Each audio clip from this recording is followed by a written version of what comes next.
दोस्तों, कक्षा 8 वार्षिक परीक्षा के लिए एक और महत्वपूर्ण विषय का पेपर लाए हैं।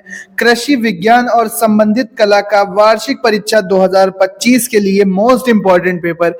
इससे पहले विज्ञान, गणित और सामाजिक विज्ञान, अंग्रेजी, इन सब क्लास 8 के सभी एनुअल एग्जाम के पेपर अलग अलग कोड के जा चुके हैं। तो चैनल पर आप उन्हें प्लेलिस्ट में देख सकते हो। सारे इंपॉर्टेंट क्वेश्चन है, यूपी बोर्ड के सभी स्टूडेंट्स देख लो। इसी तरह का आपका पेपर आने वाला है।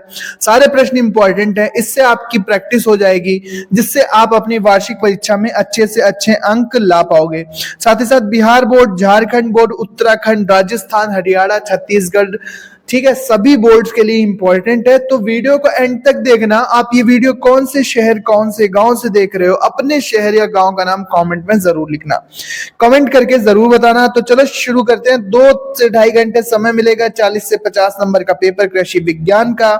सबसे पहला प्रश्न बहुविकल्पीय ऊसर भूमि बनने का कारण क्या है? तो यहाँ पर दिया है अत्यधिक वर्षा, क्षारीय उर्वरकों का अधिक मात्रा में प्रयोग, घने जंगल होना या जल निकास का अच्छा होना। तो यहाँ पर क्या है, क्षारीय उर्वरक अगर हम ज्यादा उपयोग करेंगे तो भूमि बंजर हो जाएगी। इसके बाद पूछा गया है कौन सी प्राकृतिक आपदा है? आंधी, तूफान, चक्रवात या इनमें से सभी? तो ये सभी प्राकृतिक आपदाएं हैं। यहाँ पर ये वाला विकल्प आप लिखेंगे अपनी बुक में, आंसर बुक में। अगला प्रश्न है कि बाग लगाने के लिए सबसे अच्छी भूमि कौन सी है? बाग लगाने के लिए सबसे अच्छी भूमि कौन सी है? दोमट भूमि, चिकनी भूमि, बलुई भूमि या रेतीली भूमि? तो कौन सी भूमि अच्छी है बाग लगाने के लिए? दोमट भूमि आप लगाएंगे, ऑप्शन नंबर फर्स्ट। अगला प्रश्न है कि ऊंची नीची भूमि में सिंचाई की किस विधि का प्रयोग करते हैं? क्यारी विधि, थाला विधि, छिड़काव विधि या कुंड विधि?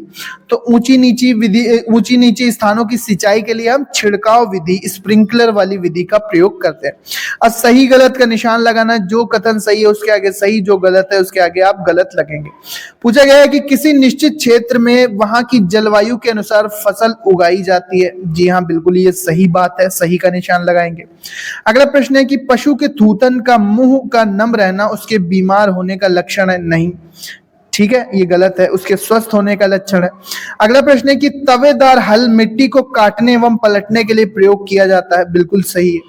अगला प्रश्न है कि JHV बरसीम की उन्नत किस्म है। अब ये सही है या गलत, ये कमेंट करके आप बताओ कि JHV 146 बरसीम जो ये चारा होता है पशुओं का, ये उन्नत किस्म है बरसीम की या नहीं, ये आप बताएंगे कमेंट करके। अगला प्रश्न है अम्लीय भूमि में सुधार, जिप्सम का प्रयोग किया जाता है। अम्लीय भूमि के सुधार में जिप्सम का प्रयोग किया जाता है। अगला प्रश्न है कि तूफान आने पर हवा की गति लगभग कितनी होती है? 95 से 115 किलोमीटर प्रति घंटा।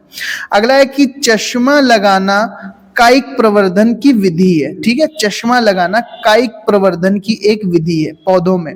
छिड़काव विधि सिंचाई की उत्तम विधि है, यहाँ पर आप ये भरेंगे।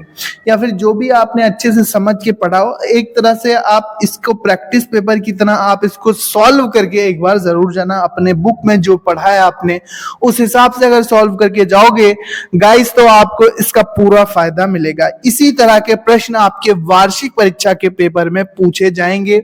ये सारे प्रश्न इंपॉर्टेंट है, इनकी प्रैक्टिस जरूर करना। पहला प्रश्न है यहाँ पर, अब यहाँ पर 2-2 नंबर के लिखित प्रश्न आए हैं। मृदा के गठन की परिभाषा पूछी गई है। मौसम के आधार पर फसलें कितने प्रकार की होती हैं, ये पूछा गया है। दूध क्यों फटता है? लैक्टोबैसिलस जो बैक्टीरिया होता है वो लैक्टोज शुगर को जाइमेस एंजाइम के साथ लैक्टोज शुगर को लैक्टिक एसिड में बदल देता है, जिसके कारण दूध फट जाता है। ठीक है, दूध क्यों फटता है? लैक्टोबैसिलस बैक्टीरिया के कारण। अगला है उद्यान कितने प्रकार के होते हैं? उद्यान कितने प्रकार के होते हैं? हल कितने प्रकार के होते हैं, ये आपको बताना है। इसके बाद ऊसर भूमि में सुधार कैसे करोगे, वर्णन करो। आंधी और तूफान से होने वाले लाभ और हानियों का वर्णन करो। आहार जो भोजन होता है, आहार उसी से तो हमें प्राप्त होता है, भोजन से। आहार कितने प्रकार का होता है? उत्पादन आहारों के बारे में लिखो। अगला है, बाग लगाते समय किन किन बातों का ध्यान रखना चाहिए, विस्तार से वर्णन करो। बाग लगाते समय किन किन बातों का हमें ध्यान रखना चाहिए।